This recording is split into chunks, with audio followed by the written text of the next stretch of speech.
Okay, guys, we're going to do a review. This is the same strategy that we casted earlier. Another review of Mini's 2-gate Zealot into Reaver all-in. This was, I don't know, this is ASL Season 12. This was a while back, but it struck me in ASL Season 16 that we saw him do this build again. In a moment, this was round of 4. Stakes could not be higher, and he did the same build. Now, this is on the map Eclipse, so there's a slight variation in the build. I'm not going to keep my casting audio on because that's going to drive me crazy hearing that. But what he does in this game, and this is, again, you could have the same build with tiny variations on each map, depending on, what you can get away with. So in this game, he goes for a pylon scout and goes, if you can look at the mini-map, goes around the Overlord, making a beeline to the natural. And he does that because he can cannon rush behind the minerals, or at least make it look like he's going to cannon rush. Mini's such an advanced player that, he knows what the good players are going for, and he can go around that. But regardless, he can deny the hatchery from being planted at the natural. I'm going to open my fridge up. I'm going to break the fourth wall, guys. My refrigerator's right over here behind my stream setup.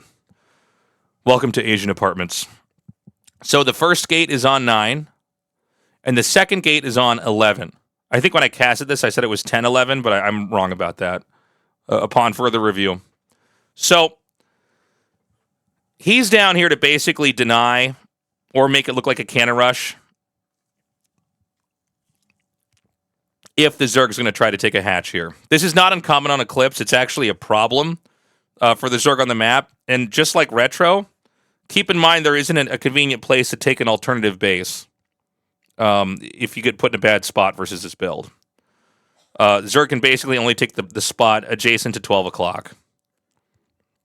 And so that's one of those moments where if you have a decent rush distance, this build is quite strong.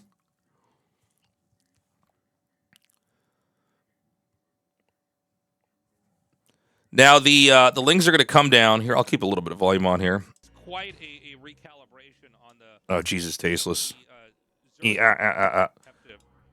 right, maybe this is a bad idea. Okay, I can't listen to myself while I do this. I'm sorry, guys. You ever hate hearing your voice in a recording? Or looking at a picture yourself? That's me with this. So, now, again, this is the same idea, but with this build, he runs a Zealot all the way around.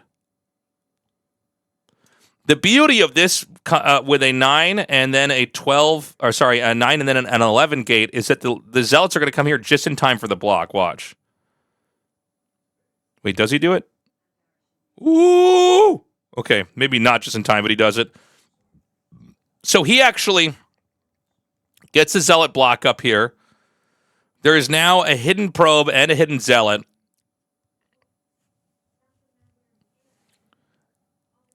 And he could start to try to wreak havoc with this. The Zerg, again, goes for a extractor before third hatchery, just like we saw with Soulkeep. And notice, by the way, the difference in play and reactions. The game that we casted versus Soulkeep, Soulkeep had overdroned and had not realize what's coming. Queen had made ample amount of lings and sees what's happening. Although Mini does get the surprise probe in here. The surprise Zealot and probe in here. It's still a threat. It's still a problem. So he's just trying to buy time with the Zealot to take whatever fights he can. Queen's control is really good. Queen, I don't know that he loses anything here. Yeah, that's pretty insane.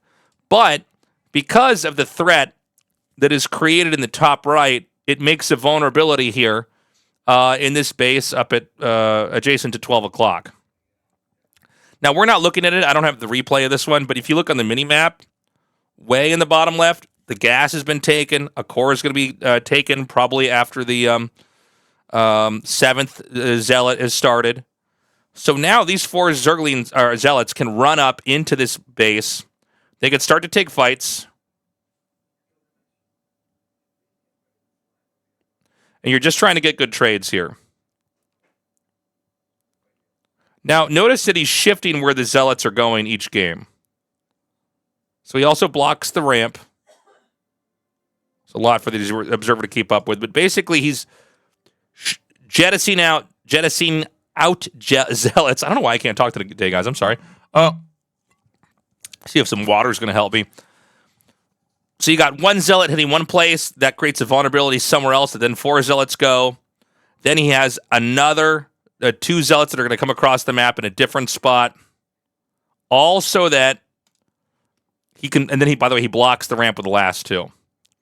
This is just forcing a lot of Zerglings out. And they're having to fight in positions that are just not comfortable.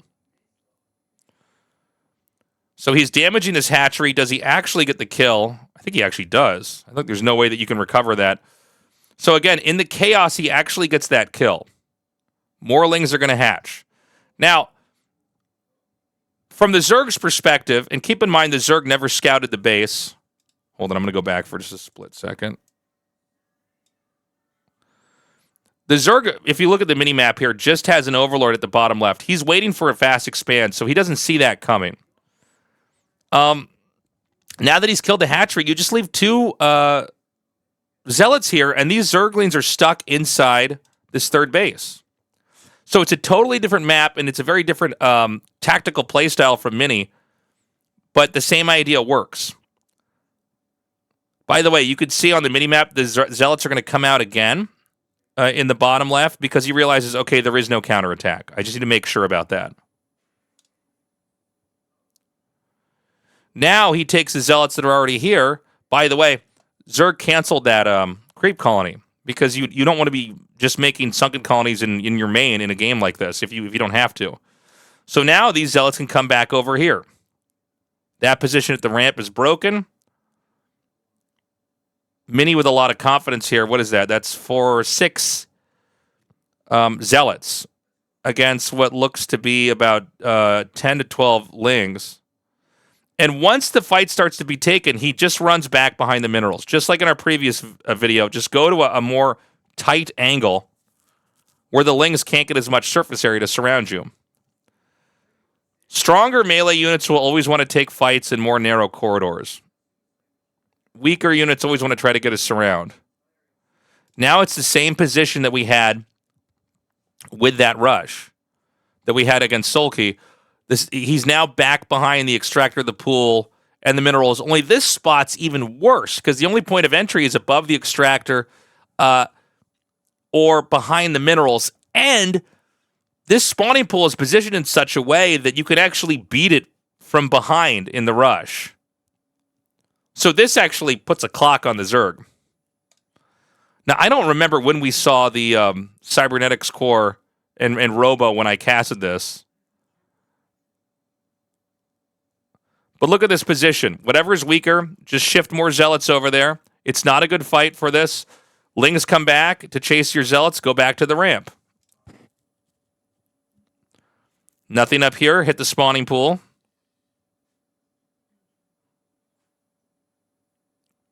Part of me would have almost gone for the pool there, but I guess you got to really kind of force situations and then get better trades for yourself.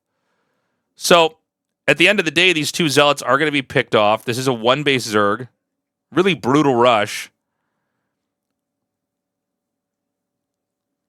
And I mean, this pool is so low. He's covered it very well. Does seem like Mini wants to maybe just go for a few more Ling trades, drone trades if he can. And I think this is what the big moment, because our observer was so caught up watching this, we didn't catch it until the last second. Here's the same idea. Now a Reaver's coming. What are you going to do against a Reaver now?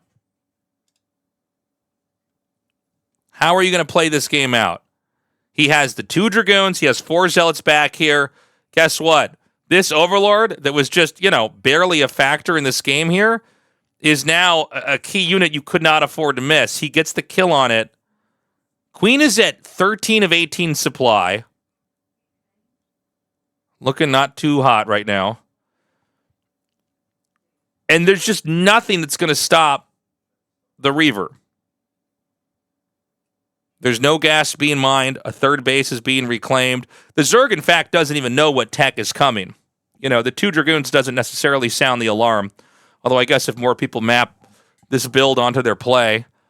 This is ASL Season 12, chat. We're just doing a review of another strategy. a build order that Mini seems to pull out in extremely important matches. And one, you can see he's moving the shuttle around. He knows it's going to come out any second. He just wants to grab it. I always find it hard to sync my shuttle up with grabbing the Reaver, keeping my shuttle moving so it has momentum. And look at the build. He leaves 2 more Zealots at the ramp. There's 2 Dragoons. There's 4 Zealots inbound. That's already kind of scary. Now it's going to be versus... Well, he tries to counterattack. This isn't going to work. I don't even think I've casted a game where the Reaver ends up actually doing the damage. He even actually messes up here and the Lings get inside. I don't know that that matters too much, though. So he makes more Lings. But, I mean, this is basically game here. You've got the Zerg in such a crappy position economically, and the Reaver is just going to one-shot huge amounts of Zerglings here. There's just nothing you can do.